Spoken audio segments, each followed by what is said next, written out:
I welcome all of you in the Governance Leadership Summit. And it was a wonderful 2-day summit with discussions on various topics: IT, urban development, energy, housing, smart cities, e-governance, and various important topics were being discussed in these 2 days. And top leaders from government and industry sector participated there, and we had great discussions, some wonderful addresses during these 2 days. And now we are in the closing session of this Governance Leadership Summit, and we are fortunate enough to have another stalwart from government sector, senior IAS and the IIM graduate, the person who has done several great work, not only in governance but also in e-governance in the state of Odisha. Uh, he has been in IT department. Government of Odisha has done some really great work in industry department, and currently he is doing such wonderful innovations you will be getting to know now in his address in Revenue Board of Odisha. Several IT initiatives to combat this COVID-19 pandemic challenges and times he has come up with. And it is my honor to introduce you all to our closing remarks speaker, who will be delivering the closing remarks of Governance Leadership Summit, Mr. C.J. Venugopal, Senior IAS and member of Revenue Board of Odisha. Warm welcome to you, sir, and thank you for accepting our invitation for delivering the address in Governance Leadership Summit. We welcome you, sir. Sir, you are on mute. If you please unmute yourself.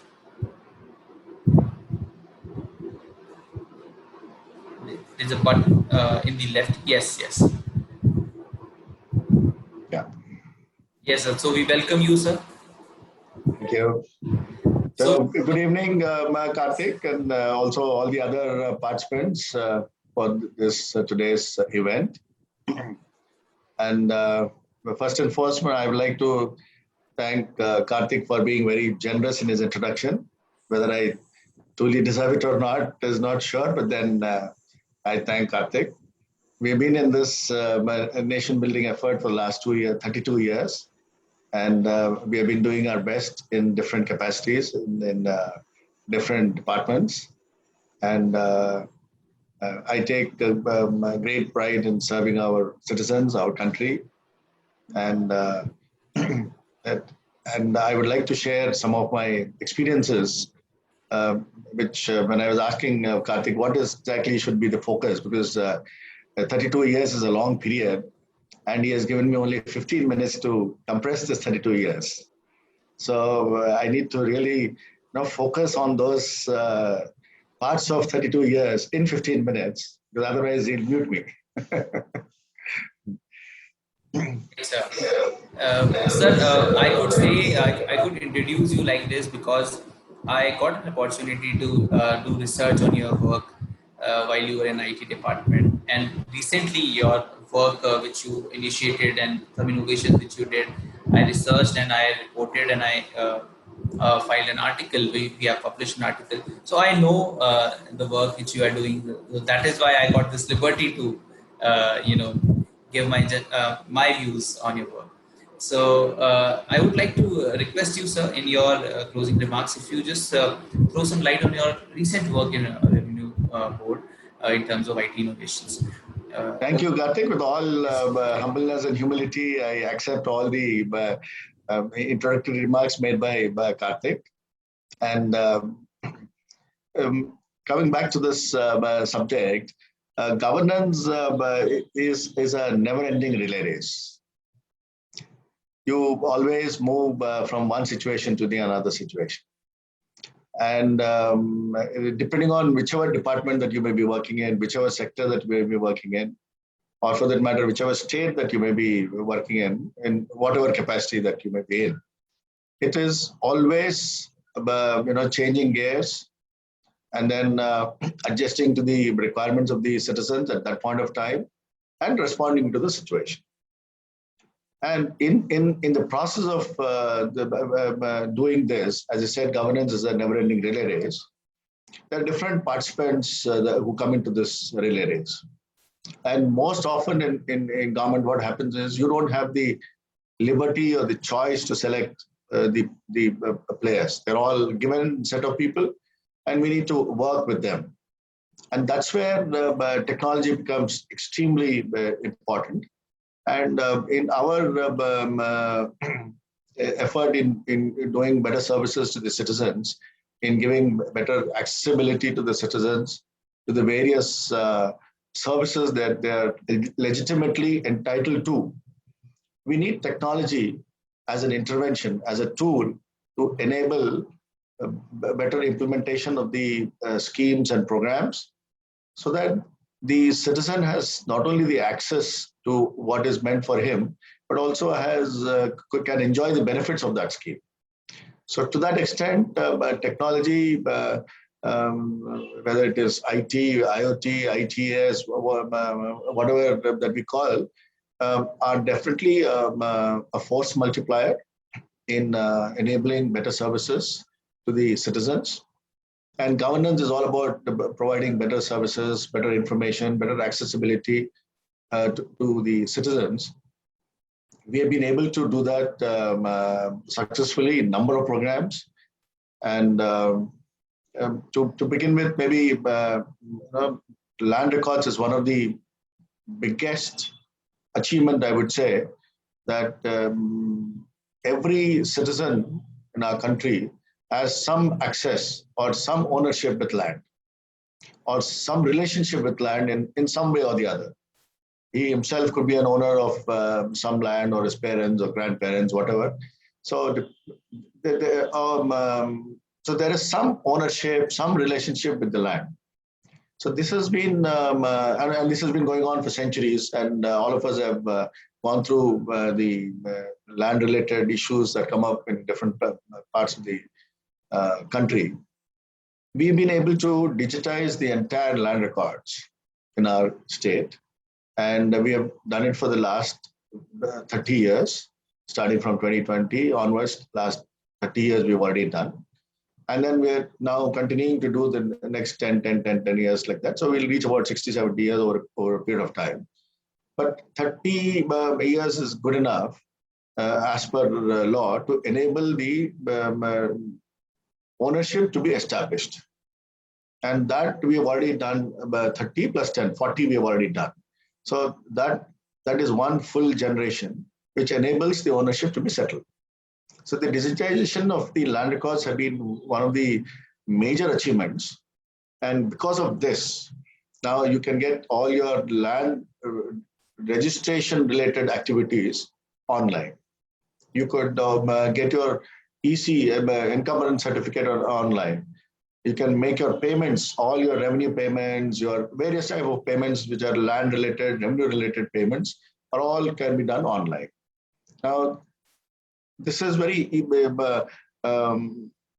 cumbersome as far as the back-end operations are concerned, because the enterprise architecture on the back-end is highly complicated, and the algorithms are so sophisticated with all the cybersecurity features, then the blockchain and so many other features built into it. But on the front end, which relates to the citizen, it's extremely user-friendly. It is so citizen-friendly that anyone which can get into our website, for example, our Inspector General legislations, Government of Odisha's website, one could get what is the government value for a particular plot of land in a particular district, in a village. So we have 30 districts, about 3.5 crore plots. Every plot has a unique number and it has a unique value attached to it, and it's all available online. So anyone wanting from any part of the world, wanting to buy or sell, would be able to know what is the value, government value for that particular land, or what is the ownership of that land, and what is the last 30, 40 years ECs of that particular land. And it So this is a because it requires a lot of interlinking of records over a period of 40 years and maybe a couple of generations, and then these have to be collated and compiled, which is all done back end.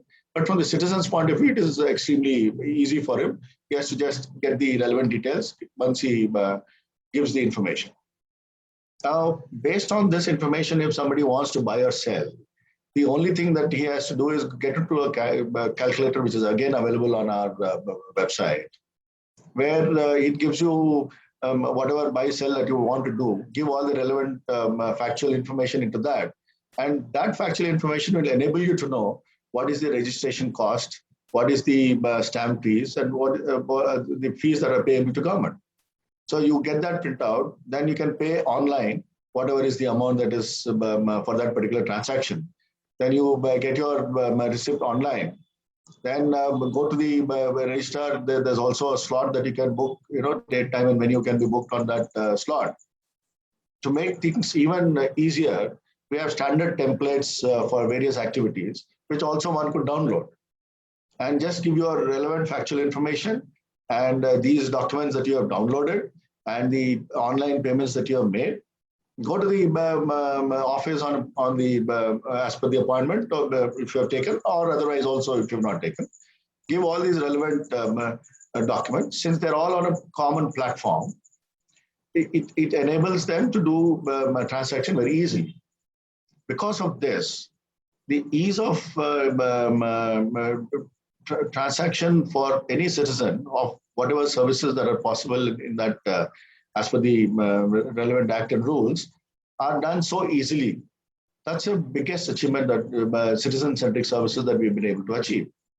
And by doing so, we have also ensured that the revenue that accrues to the state also we are able to collect easily. So our revenue has increased, our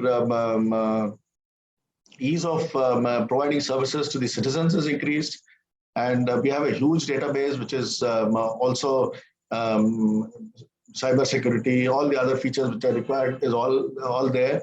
So we are able to achieve the multiple objectives in a very meaningful manner and in a very focused manner, and at the same time providing citizen-centric services very easily.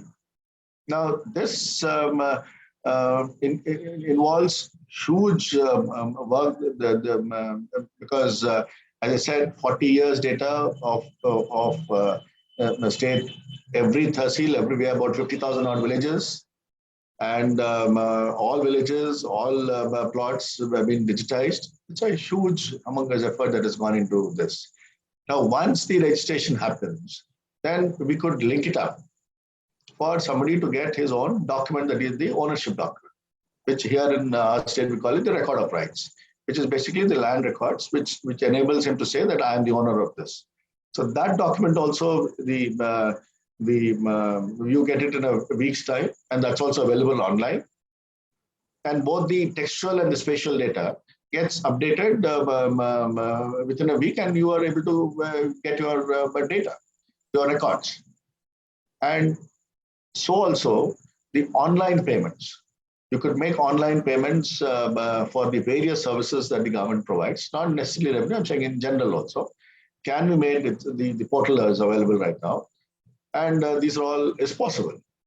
Now, somebody may say that yes, if somebody has a laptop or a desktop or a smartphone, he's able to do it. But what about others who don't have access to such devices? So our entire platform is device agnostic. You could use any of the devices that you have. Or if you do not have, for example, could be in some cases, in extreme rural areas, villages, some people may not have also. Then in which case, what do? We have some assisted mode where somebody could go there and then get access to this website that we have been discussing on and make all their transaction that is required.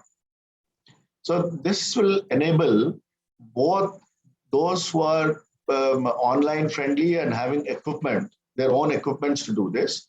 At the same time, it will also help others who do not have access to this, which is the assisted mode. Because we live in different people have different accesses to different types of equipment. But ours is generally, since it is device agnostic, it's just that the availability has to be there at that place. And on an assisted mode, somebody could use it. So this has been one of the success stories where a lot of people have been able to access. And we are trying to get more and more citizen-centric services on a common platform.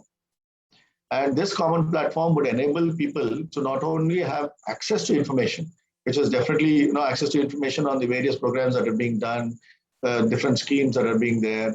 In addition to that, we're also trying to promote this platform to enable people to not only make payments, online, offline payments, but also access to various other services. Like for example, take different type of certificates. People need different type of certificates for different purposes. A birth certificate, marriage certificate, just so many certificates that people require for different purposes, and they're all given under the relevant act and rules. Now, these are all certificates. Earlier, one physically had to go there and collect it. Now, these are available online. So, whichever place you are there, you can have access to these certificates. So, the platform enables not only information, it also enables payments, it also enables services. So a citizen, when he goes to a particular place, could do it himself if he has all the wherewithal to do it, or he could go to an assisted mode and get all these all these services that are provided in that. This has been extremely successful, and we are adding more and more services onto this. And we expect that with more and more services getting added onto this, we'll be fine-tuning the requirements of what is required. When we are doing this, then the pandemic came, and of course the pandemic had its own challenges of physical contact, social distancing, masking, lockdown, shutdown, and everything. So during this time, then we thought of the revision. How does the revisional courts, the revenue courts that are working, they need to have these courts follow COVID protocols of social distancing, not have these physical contact of large numbers, but at the same time, the delivery of justice does not get hampered. So keeping this in view, we started these virtual courts, which are now linked with the court case monitoring system, which is again a very very highly complicated back end, but front end extremely easy. So you have the virtual courts on one side and the court case monitoring system on the other side, management system on the other side, and both integrated in a seamless manner. And we could have more than 100 cases on a particular day, where both parties are available online, and about 100 odd cases can be heard by the presiding officer following COVID protocol. So also each of the cases, the lawyers representing both sides, the parties on both sides, they can be following the COVID protocol, sitting in their wherever, in their office, home, wherever they're comfortable, following the COVID protocols. And it is a physical court-like hearing, but only in a virtual form. So you have everybody there, but none of them physically present. And all the arguments are done online, and all of them are given a good hearing. And all the information, all the orders, and all the other documentation that is done, it's all done online, and it's available on our website. So it is again OTP based login ID and all that stuff, password, all that. So the relevant people will have the login facility for those particular events, and their case records to know the details about those things. And each one of them will be able to access their case, know what is the details, and what is wanting, what is needs to be done. It has become very, very transparent. Now, because of this transparency that we have brought about in all these initiatives that I told you just now, the, the disposal of cases is also improved. The want of documentation, something was pending, or something was pending at the level of different subordinate officers sending their reports.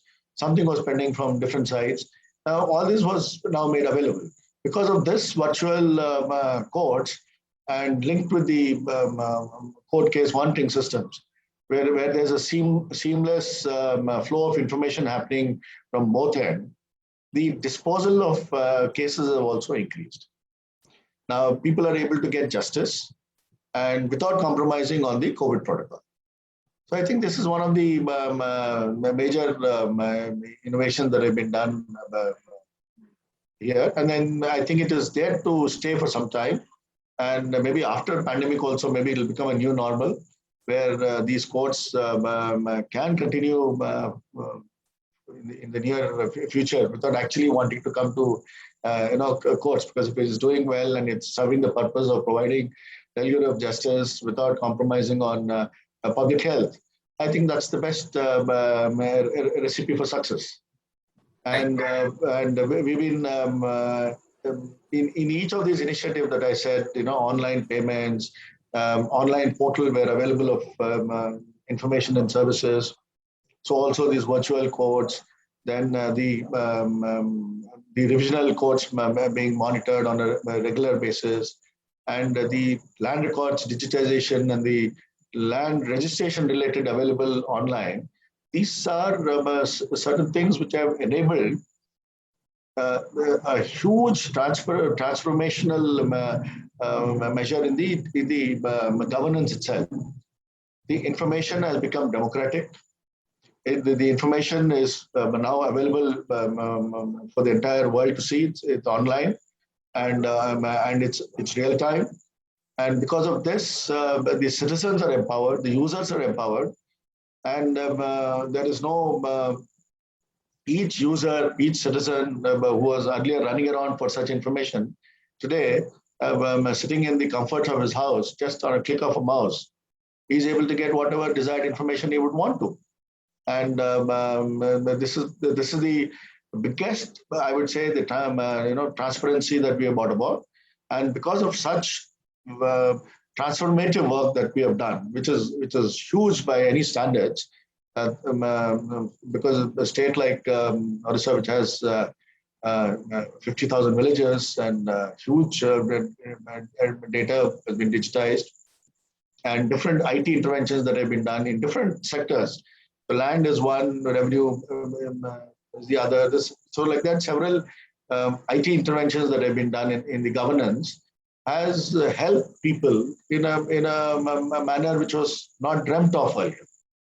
So this has been such transformative work has enabled the citizens to have better access to various services. And I would say in the long run, it will have a definite impact in their living standards too. We are in the process of focusing on different sectors. Land administration has been one, then where huge effort has been done. So more and more linkage would be done.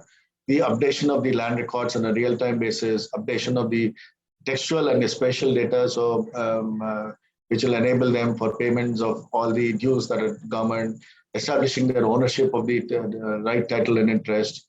All these are part of this entire transformative process that we've been doing this.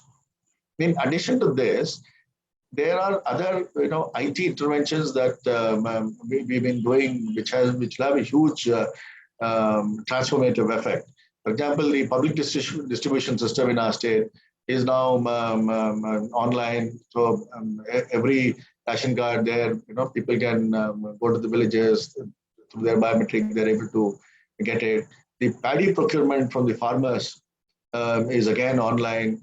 In different parts of the state, the paddy procurement is done online. The tokens are issued.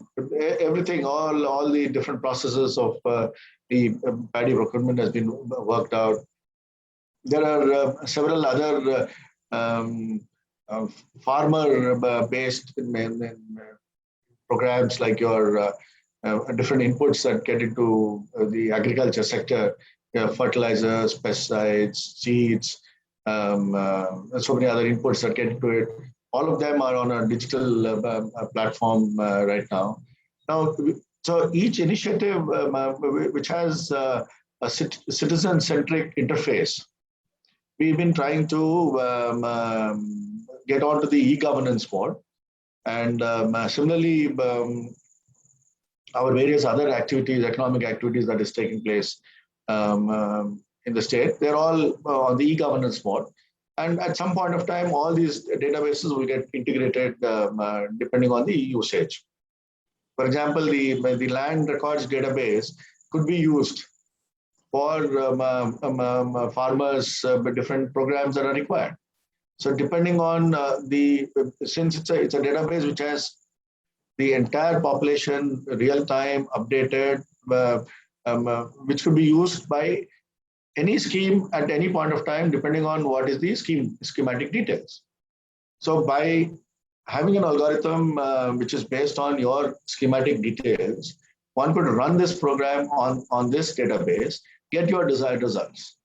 So the chances of duplication, the chances of anything wrong happening gets reduced to a large extent. And we find that as we go more and more, and then this database becomes more and more sanitized and more perfect, I think it becomes even more easier as we go by. So the old age pensions, for example, could run on this database. What is the paddy procurement could be run on this. And so also the different farmer related benefit schemes that are given could be on this.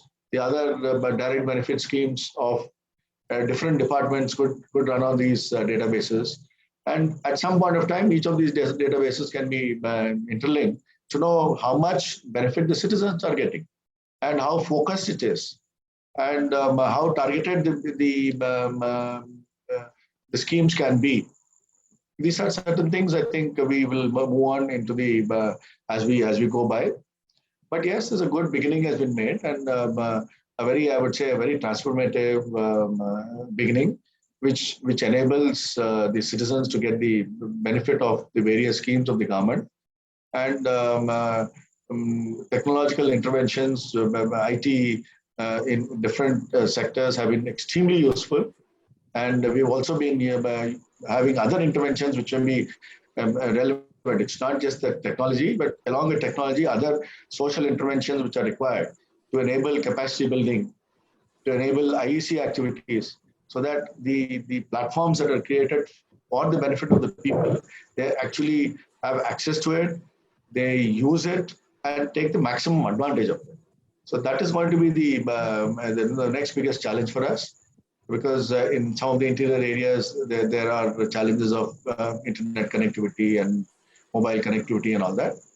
But as things roll out, as the infrastructure gets rolled out and the fiberization takes place, the towers come up, so the accessibility will become easier and easier.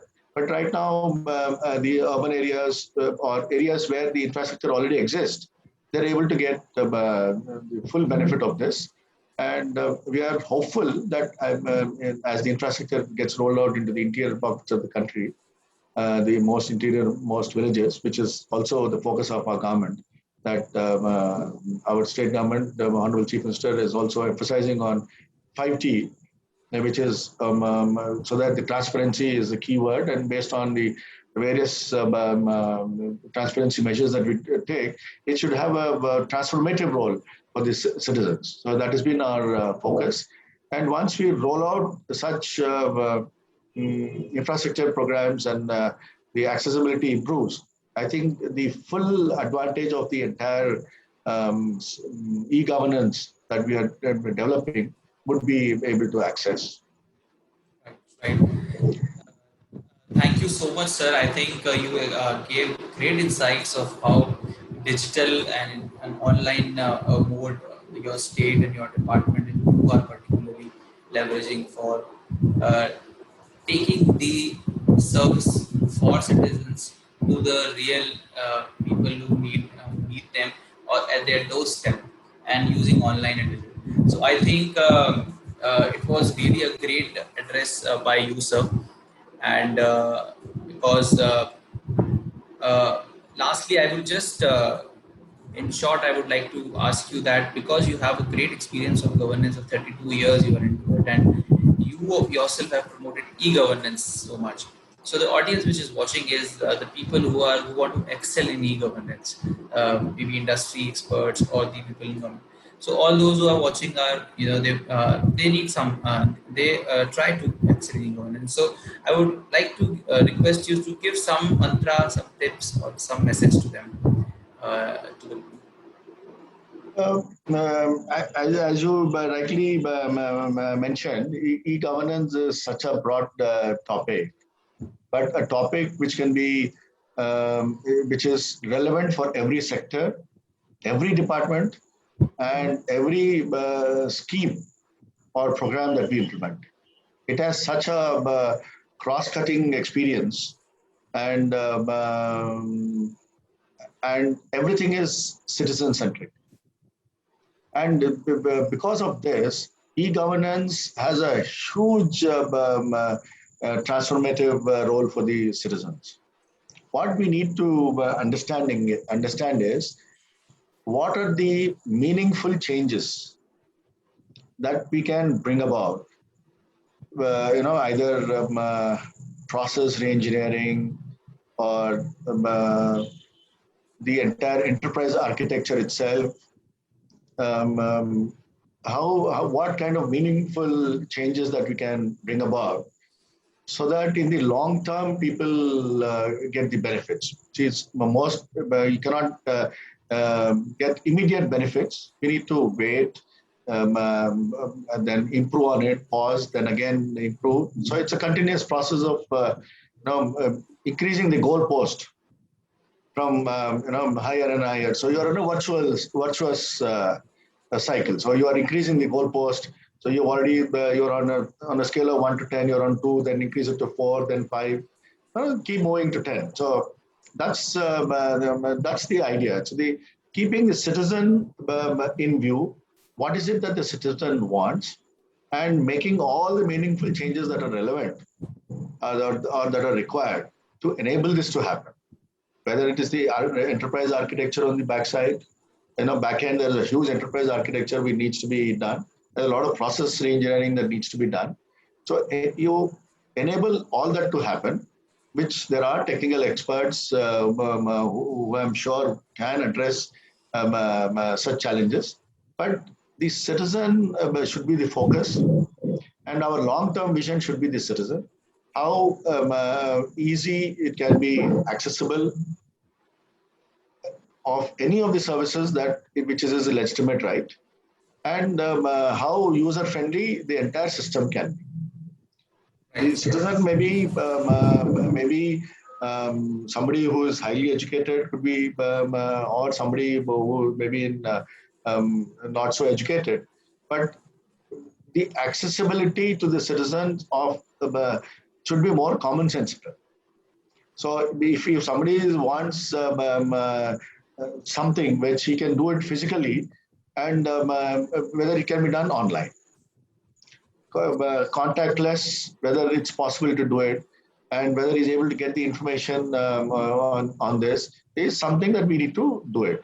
So I think the focus should be on developing few portals or developing few platforms which are having cross-cutting usage. More and more people can use those portals or platforms and make it user-friendly, make it sector agnostic, make it device agnostic, and make it extremely user-friendly, Yes. and make it citizen-focused. By making such meaningful changes in the various IT interventions in the e-governance that we are talking of, I think but that has been the hallmark of success. All the programs, all the interventions that I have done, which I can humbly accept, that the focus has always been on the citizen. So all the e-governance initiative that I have done in several different departments that I worked in, the the the focus has been on the citizen and making it as simple as possible, as user friendly as possible, and all the meaningful changes is being focused towards a long term vision of giving better services to the citizen and leaving the complicated algorithms, coding, and enterprise architecture and process engineering to the IT experts who are very good at understanding. So what we basically need to do is get the IT domain experts, get the functional domain experts to work together with focus on the citizen. There, that is what I've been constantly doing it in all my departments that I've worked. And with all humbleness, I can say they've been very successful interventions, and the citizens are extremely happy and they're using this service. I think that's an indication of success in e-governance that more and more citizens are using these services. Right, sir. So I think yeah, it must have been a great experience for our audience, though it was the last session. But I'm sure they got enriched, their knowledge got increased with your experiences, sir. Thank you so much for delivering the closing remarks of Governance Leadership Summit.